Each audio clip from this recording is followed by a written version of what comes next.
Bruges, a town we've always wanted to visit, and now we're on our way. An easy journey down the motorway to Dover, lunch on the ferry, and along the coast road through northern France and into Belgium. We're staying at a small town called Ypres, a few miles southwest of Bruges, in a family-owned hotel called the Ariane. Following an excellent dinner, a 5-minute walk took us into Ypres Grand Square. Around the square we found shops and restaurants, with, it seems, every other shop selling Belgian chocolates. We then noticed that there was a general movement of people into one of the corners of the square, and so we followed, and what we saw and heard had a profound influence on us, and we decided that we must learn more about this small town. The next morning we returned to the square and visited the museum, library and bookshops, and learnt that there had been a town here for over 2 millennia, which had several names during that period: Ypres, Ypres, Wipers, and now Ypres. Also that it had grown until, in the 13th century, it was one of the main centres for the cloth trade. At that time its prosperity was such that a large building, called the Cloth Hall, had been built to store and distribute the cloth. Also, a magnificent cathedral was built to worship in. But their darkest hour came on the 7th of October 1914. Following the outbreak of the war, the Germans, who were fighting the French, British and Belgian armies, were already in command of all of Belgium, except for a small portion in the southwest corner, marched into Ypres, only to march out again 3 days later and take up positions on the ridges from the northeast to the south. They were the only serving German soldiers to enter Ypres for the rest of the war, but this was only achieved at a terrible price.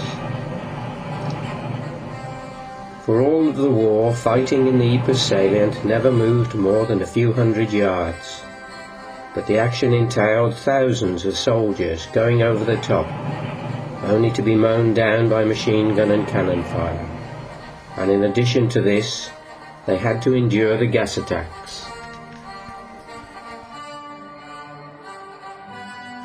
In all, over 1 million soldiers died in the salient during the war, with 245,000 being killed in one period of 100 days. We found that there are several organised tours of the battlefields, but we decided to make our own from the more than 150 cemeteries and monuments, and started with Railway Wood. The monument here marks the spot where 12 Royal Engineers were killed when the tunnel they were digging under the German lines collapsed, burying them alive. Brandhook. This cemetery contains the graves of 531 Allied soldiers, which include the last resting place of Captain Noel Gervais, VCN Bar, and one of the most decorated soldiers of the war. Essex Farm. 1,199 Allied soldiers are buried here, and 5 Germans. While serving here in 1915, Captain John McCrae wrote his famous poem, In Flanders Field, from which the poppy was taken by the British Legion as a symbol of remembrance. Although he died of pneumonia in 1918 a few miles away, a memorial to him is here in Essex Farm. Vancouver Corner. This column marks the battlefield where 18,000 Canadians withstood the first German gas attacks on the 22nd of April 1915. 2,000 fell and lie buried nearby. Landmark. The only one of the 4 German cemeteries that lies within the salient proper, and contains 19,292 original burials and 25,000 moved from other sites and buried in a mass grave 60 feet square. The 4 carved figures at the rear of the cemetery were originally in front of the entrance, but were moved to make way for the reburials. Paul Capel.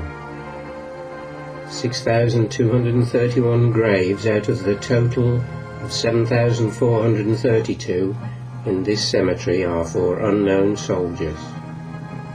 John Condon, 14, reputed to have been the youngest Allied soldier killed in the war, is buried here. Tynecut. The memorial cross is built over a German pillbox, in this the largest British war cemetery in the world, which has 11,871 graves. Human life was not the only sacrifice made. The town of Ypres was completely destroyed.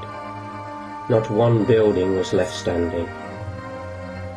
After the armistice, Winston Churchill wanted the ruins to be left as a memorial, but as the townspeople began to return, they voted to rebuild the town as it was. After much debate, the rebuilding started in 1922. The shops and houses were rebuilt. The cathedral was rebuilt.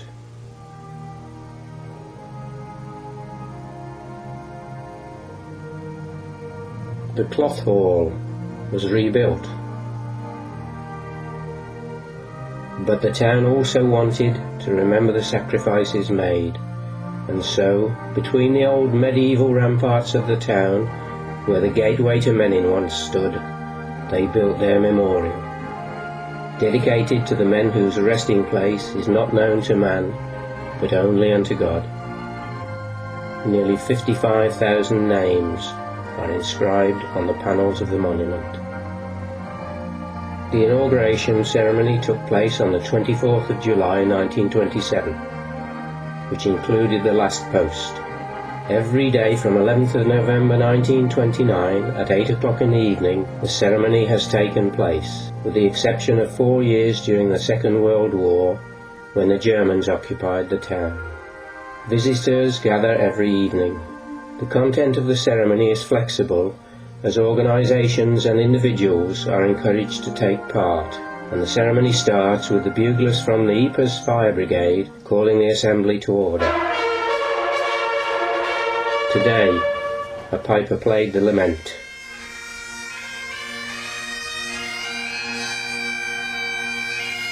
Wreaths were laid.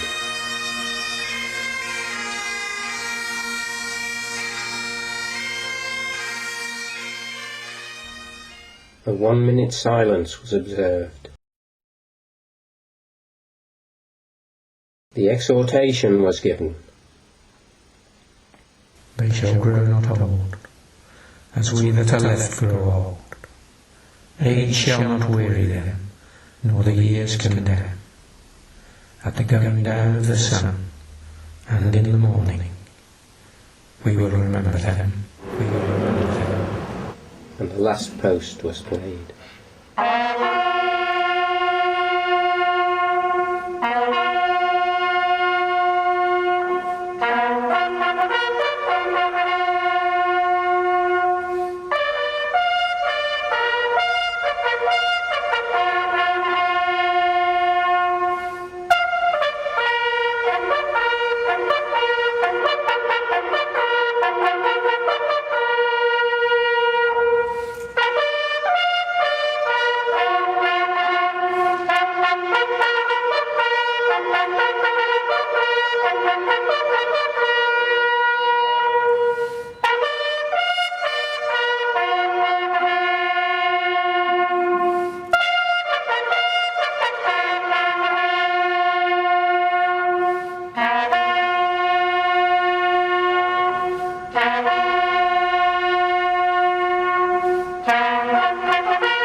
A truly memorable experience.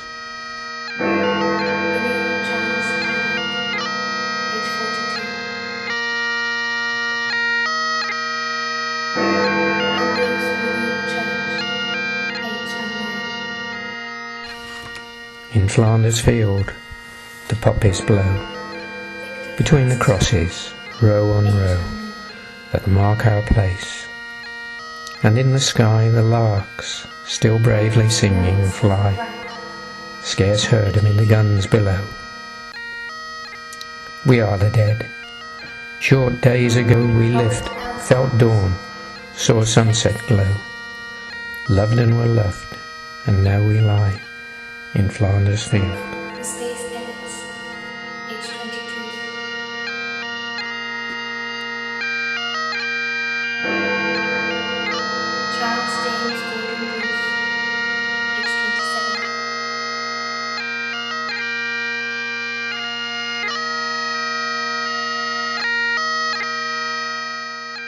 When you go home, tell them thus and say, for your tomorrow